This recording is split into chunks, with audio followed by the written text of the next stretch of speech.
You're listening to Adam and Joe on XFM. It's time for celebrity regression. But before we do celebrity regression, I'd like to apologise to these Sports Illustrated ladies. We love the DVD and the magazine, and you're not going to get them back. And your magazine's wonderful, and you're wonderful.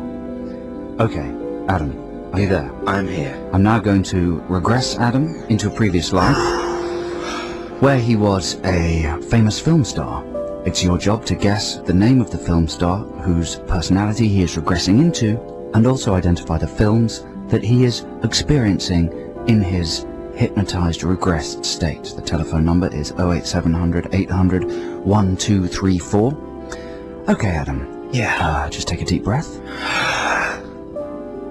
Let it out. Let it out. And drift back. No bogies. Just drift back. Empty your mind. Imagine a desert island. Blue skies. Blue feet. Blue Pete. Now clear your mind. Yeah. You're 5 years old. You're 1 year old. You are in a previous life. And open your eyes. What can you see? I'm on a beach. A beach. There's no one here. It's a deserted beach. I'm all alone on this beach. No tourists. No hippies. No ravers. No Leonardo DiCaprio. No Bette Midler. It's a nice beach. Sand, palm trees, that kind of thing. But there's something weird about it. It's a freaky beach. It has a dream-like quality about it. And I can quite exactly put my finger on it, in fact. It seems freaky because above me there's a night sky with a ridiculous amount of stars in it, but the beach itself and the sea appear to be lit by an unseen sun. Unseen sun. Wasn't he in The Last Samurai? Sorry. Ah, yes, this is a freaky CG beach I'm on. In fact, it may not be a beach at all. It may just be a beach in my brain. A brain beach. Oh my god, that's blowing my mind. I'm on a brain beach. Okay, breathe. Just breathe. Remember the number is 08700 800 1234. If you know who Adam is regressing into, you can win a copy of the Roswell Special Edition box set. And I'm going to take you further back. Into a previous incarnation of this Hollywood star's life. And I want you to open your eyes and tell us what you see. I'm in a forest. It's lovely here, beautifully photographed by Dante Spinotti. It's the backwoods of North Carolina, as opposed to the northwoods of Back Carolina. And I'm depressed and frightened, like a depressed, frightened rabbit or a pigeon, because my mother's dead. And now I'm all alone in the woods, like a frightened, depressed gerbil. And now people have come to take me away. Man people. I hate men people, but I love M people. Search for the hero inside yourself particularly was inspirational. In fact, it would have been a good song to have on this film, which incidentally, I'm pretty sure I'm going to get an Oscar for, because I'm really acting my tits off in this one. Poo-poo. I'm a frightened gerbil, an angry cat, a dirty badger, poo-poo-poo, a poo-poo pee-pee. And relax. Breathe, Adam, breathe. I'm taking you out of that life. It's dangerous for you to remain in that life for too long. Stop the pee-pee. Sorry. And I'm going to regress you back even further now. One final stage. Remember 08700 800 1234. If you know who Adam is being.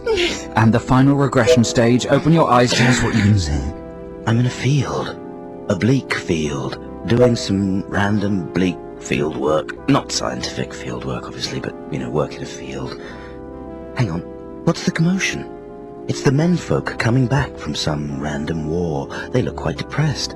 I know how they feel. It can't be fun coming back from war to this weird, depressing, boring old town and all the dykey women doing their random field work.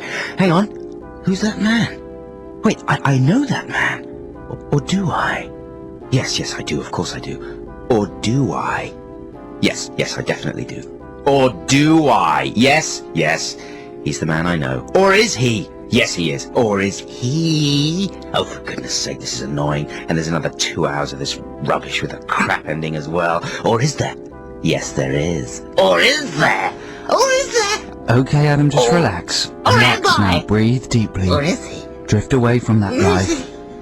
Adam is going to remain in his trance state now, listeners, until one of you calls 08700 800 1234 and guesses who he is and what films he was experiencing in his regress state. 08700 800 1234. XFM.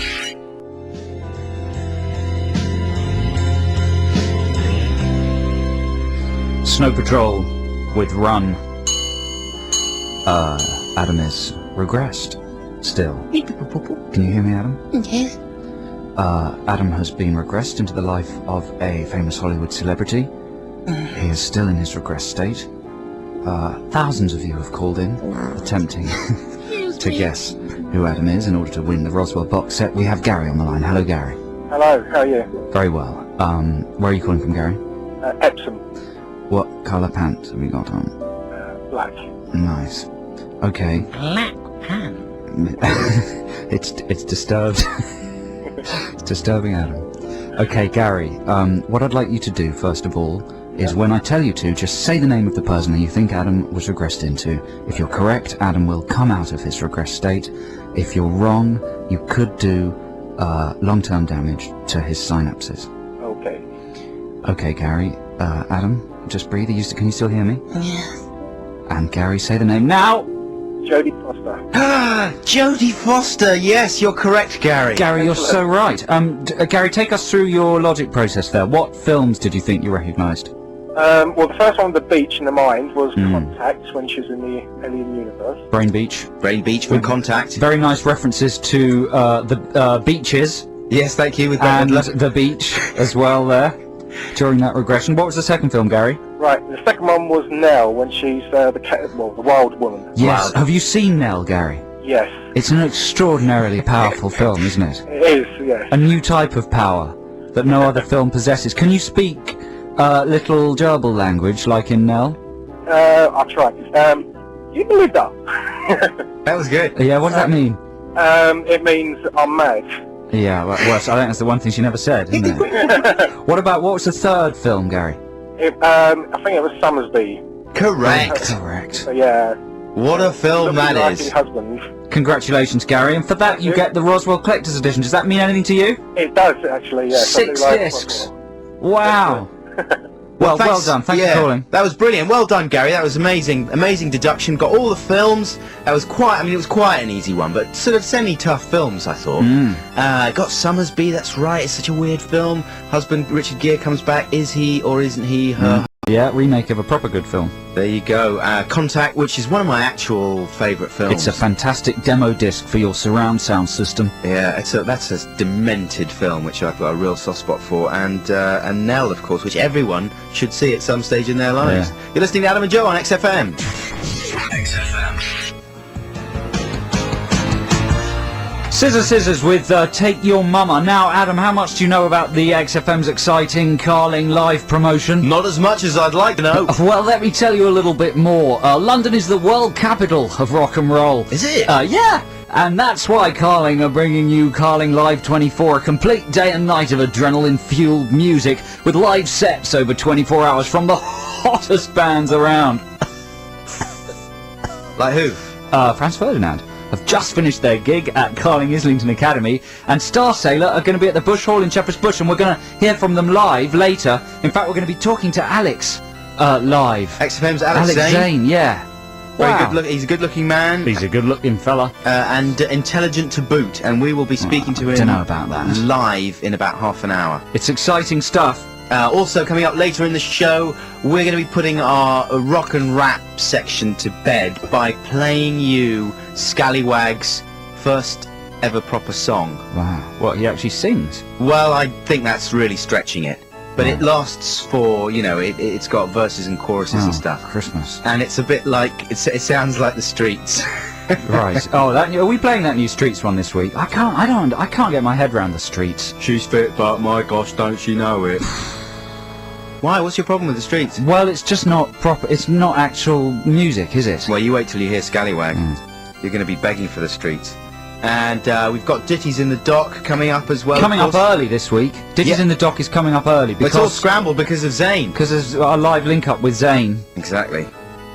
Now listen, have you seen on telly, right, the advert for the Kellogg's Crunchy Nut and Special K.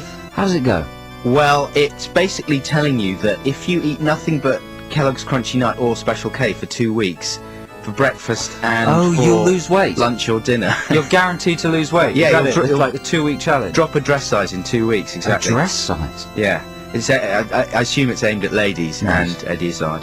And it features underneath it a track by Annie Lennox, which is a cover of an old song from the 40s or something called Keep Young and Beautiful. Oh, yeah. It's your duty to be beautiful. Everyone knows that one, yeah. Yeah. So Annie Lennox covered it in a very kind of post-feminist way, or maybe just feminist way, really, because she was lampooning, I think, the sentiment behind the song, which is it's not your duty to be beautiful, you know what I mean? Just be who you are, especially if you're a woman. Don't be cowed by the evil forces of body fascism. Being a beauty ain't your duty. Exactly. Have a big booty. If you want to. Did you just make that up? Yeah. Being a beauty ain't your duty. Yeah, have a big booty if you want to. Yeah, that's brilliant, man. Thanks. You could be a feminist. Well, isn't that from Shaft? There's a remake of Shaft, Protecting Your Booty is My Duty. Oh, Something yeah, like possibly. That. Anyway, keep going. Lennox. Well, anyway, so it just... because I'm pretty sure I'm right about that. I'm pretty sure Lennox, you know, she's a feisty feminist lady. I'm pretty sure that's why she recorded that. So why did she allow them to use it? That's the way, of course, I should have posed the question in that way. But why? I'm curious as to why she would have allowed them to use that track in this advert, which is basically pretty dodge on a number of levels. Basically telling people that they can lose weight with this insane, desperate cereal diet. What you're asking is, why do people you previously respected on television and the media make really awful adverts? No, I'm not. I'm genuinely curious. Why do they do it? Could it be a big shovel load of old cash? Yeah, obviously, but I don't Lennox. know. Well, the truth is probably that Annie Lennox isn't the big star that she used to be.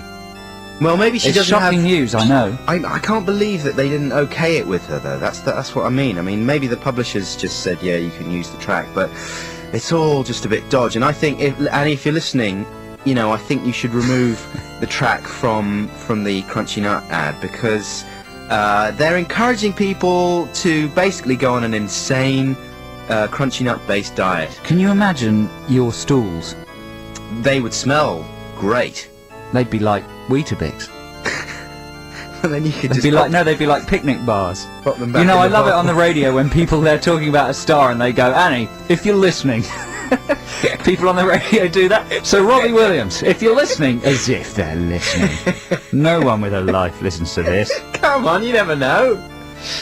I think I do. Susie Applin does. There you go, that's true. Lots of very famous people listen to this. Yeah. Hi, famous people. She was there last night looking very saucy. Yeah.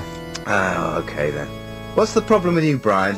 He's always cringing. All he does is stand in the corner, the producer of this, and he can't take the edge. He hates us. 1, 2, 3, jump. My baby don't mess around because she loves me so. Outcast with Hey Ya. This is Adam and Joe on XFM London's 104.9. Now, listeners, if you're going into town this afternoon, or maybe on your way into town, or indeed if you're an Abbey National customer, I was just wondering what people think of Abbey National's rebranding. Because for years Abbey National had the words Abbey National and then didn't have a silhouette of a couple with an umbrella, and instead of an umbrella it was the roof of a house. That's right, yeah. A good, traditional, striking When image. did they stop using the jingle, get the Abbey habit with Abbey National? Too recently, because that was a great jingle. That was a smash. They've obviously paid millions of pounds to rebrand and reposition Abbey National. So what they've gone for is they've dropped the word national. They've just gone for, they're now just Abbey. And if you're in the high street, you'll see this in your local branch of Abbey National. It's just called Abbey. They've made the capital letter at the beginning of Abbey lowercase, A-B-B-E-Y, and they've made it look like a ghost. It's out of focus and it's faded at the corners as if it's an apparition. What? Well, it's the oddest rebranding I've ever seen. I thought, you know, maybe they've got a focus group and tested it, that an out of focus sign is the best way to go. And maybe, you know, all these banks are outsourcing all their call centres to India and places like this. Maybe Abbey National is manned by the undead.